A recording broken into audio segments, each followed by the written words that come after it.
Hey, how's it going, everybody, and welcome back to another Thanksgiving week episode here on the SFS channel.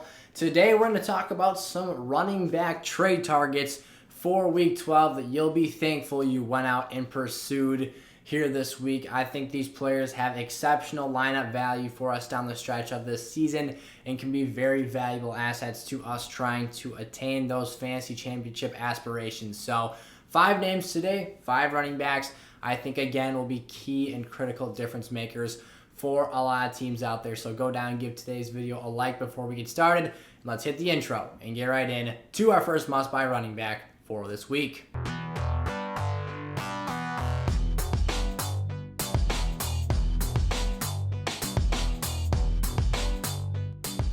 All right, still working out some kinks with the green screen here. We actually moved studio locations from last week's episode. I'm back home with my family for Thanksgiving.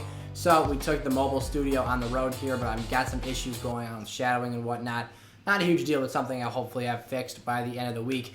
David Montgomery is our first must-buy running back here. This is a player we've talked a lot about over the past few weeks now because he's a player who I think has a lot of intrigue. There's a lot of scheduling favorability here. And I like the overall talent and situation. The Chicago Bears offense has been very successful at producing fantasy relevant running back players for us.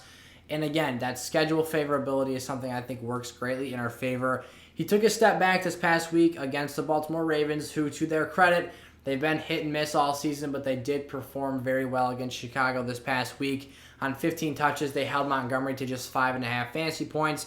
And it was one of his least productive outings of the season in a game in which he was healthy throughout the contest. So, again, nothing too spectacular, only 5.5 points on those 15 touches. But he's got one of the best running back playoff schedules of a extremely relevant fantasy running back that we have out there for us this season. This week in Week 12, he's got Detroit, followed up by the Cardinals, Green Bay, Minnesota, Seattle, which might be the best matchup there is right now, the Giants, and the Minnesota Vikings. So overall, I love the opportunity. He's got the Vikings twice on that schedule list. I think he has a shot to run the football very effectively in all of these contests. And at the end of the day, if that's something he's able to do, David Montgomery is going to be a very vital lineup piece down the stretch. He's a 3-down back. We saw him be basically the feature player in this offense on every down, distance, and situation this past week. Khalil Herbert had but 1 target in the passing game, and that was basically all we heard of from him. So Montgomery's got the opportunity to have some very, very great production, some great usage here, and I think that makes his fantasy situation something very, very interesting down the stretch. James Robinson of the Jacksonville Jaguars here, the next player up on the board. Still technically nursing a ankle or a heel injury, rather, and he's playing at less than 100%, but another player who I think has workhorse caliber level usage factored into this situation in Jacksonville. And as long as they can keep games within striking distance or find a way for him to get into the end zone, he is going to be just fine. This past week, he had one of his least flashy performances of the year, only 29 yards rushing, but he was saved by a late rushing touchdown against San Francisco in a game that they were absolutely skunked. So J-Rob, though, again, I love the 3-down skill set. I love the usage he gets in the passing game, the overall touches and volume he receives out of the backfield. You've got Tennessee, Houston, the Jets left to go this season. All matchups I think he can do very, very well in. And again, even if they are getting blown out, even if the Jags aren't in contests, early in the game, the scripted portion of the game script tends to feature a lot of J-Rob. If you can get in the end zone on the first couple possessions of the game as well, that's been things that have been saving his production value in these tougher losses for Jacksonville. And even this past week, late in the contest, again, he was able to find the end zone for 6 points. So he can get the job done in a multitude of ways. I think James Robinson's a player who can have fringe running back 1 numbers in contests in the fantasy playoffs. Najee Harris, this is our big ticket player of the week. Not a situation that you're going to be able to go out and buy low. Now, his production was down a little bit, but that has to be put into context here for Week 12 because he was knocked out with a pretty vicious hit. He was concussed, or at least that was the thought. He was put into concussion protocol, ended up clearing that, and then returning late in the contest. That's good. We're glad there was no significant injuries sustained. I'm sure the Steelers will be monitoring Najee Harris's health throughout the rest of this up-and-coming week, and that'll be something that's taken a look at a lot throughout the up-and-coming week schedule. But he's out of the woods again for what seems like the potential to miss time. I would expect Najee Harris, as long as he has a good week of practice, as long as there's no setbacks or anything comes up after the fact. And I think that that's fairly uncommon for a concussion. Now, I'm no doctor, but I would think since they cleared him to go back in the game, he's going to be all right to suit up in week 12. This is a 3-down back. You don't see the level of volume from many other players in the NFL right now that Najee Harris is having in his rookie season. He's a top 5 running back, plain and simple rest of season. Doesn't have the huge name status yet of some of the other top fantasy performers like a Christian McCaffrey, a Jonathan Taylor, Dalvin Cook.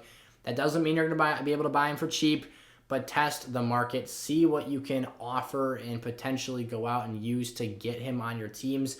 As always, if you guys have questions about what that means for your team, you can drop those trade scenarios down in the comment section below, and myself or Eric will do our best to get back to you and to respond to all of you about your fantasy league trade situations. But again, it is worth pursuing, even if it's a long shot to get Najee Harris. This is a must-own running back the rest of the way this year because of the volume he's been receiving. Again, 17 total touches, 12 carries, 5 catches was the workload for him against the Chargers on Sunday night.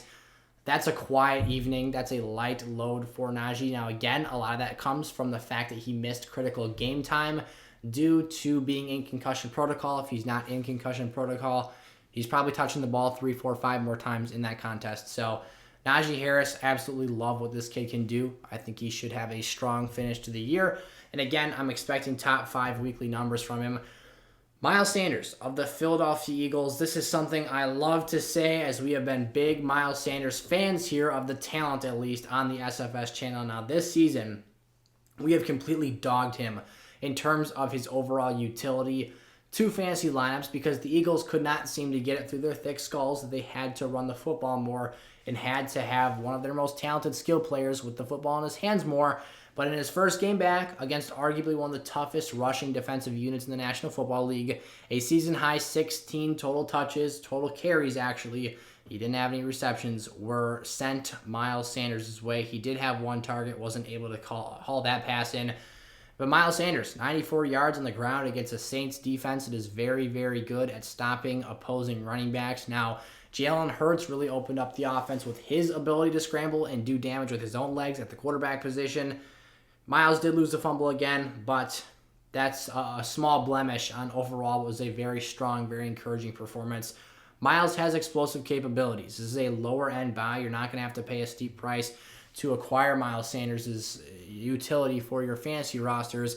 And I think at the end of the day, some of the explosive carries and the longer runs that he can rack up will prove very, very vital and valuable to teams out there. I like what Miles Sanders brings to the table the rest of this season. And if you're looking for a more affordable running back too, Miles Sanders is definitely a name to keep your eye on here.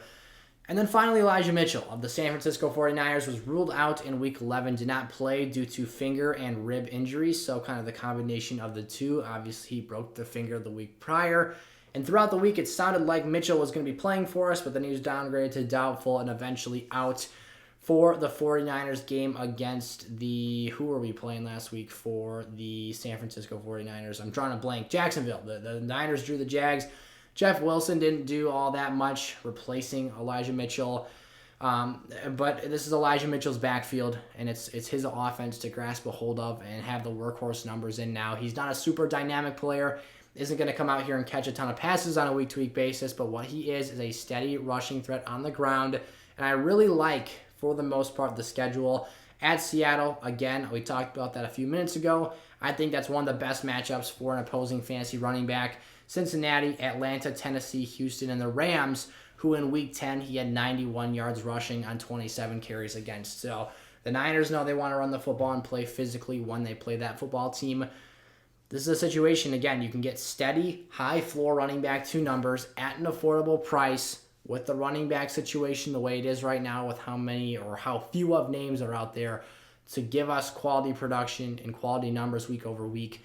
Mitchell's a player who you can buy low on right now because of that injury, because of the missed time, and hopefully that investment will pay off for you on the back end of the season. All right, those were 5 running back names to buy, or that if you own already, are must-keep players for your fantasy rosters the rest of this NFL season. These are players that I think that their fantasy stock, their fantasy value will overall be trending upwards down the stretch of this season. And these are guys, again, you want to have around on the roster, want to have as lineup plays and potential options to keep your team motoring forward as we move down the stretch of this year. So, again, if you guys have questions for me, drop those down in the comment section below. I'm happy to help out as many of you as possible. And I want to help you guys make the best decisions possible when having those trade situations in your league. So drop those down again in the comments, and we'll get back to you within hopefully 24 to 48 hours. We're always obviously putting out new episodes, so the more episodes we put out, the more stuff we have to get back to. But for at least the first 24 hours posting this episode, we're usually prioritizing the latest posted videos. So check that out. Let me know your guys' questions, comments, concerns, all that great stuff. And we'll see you in the next episode. Peace out.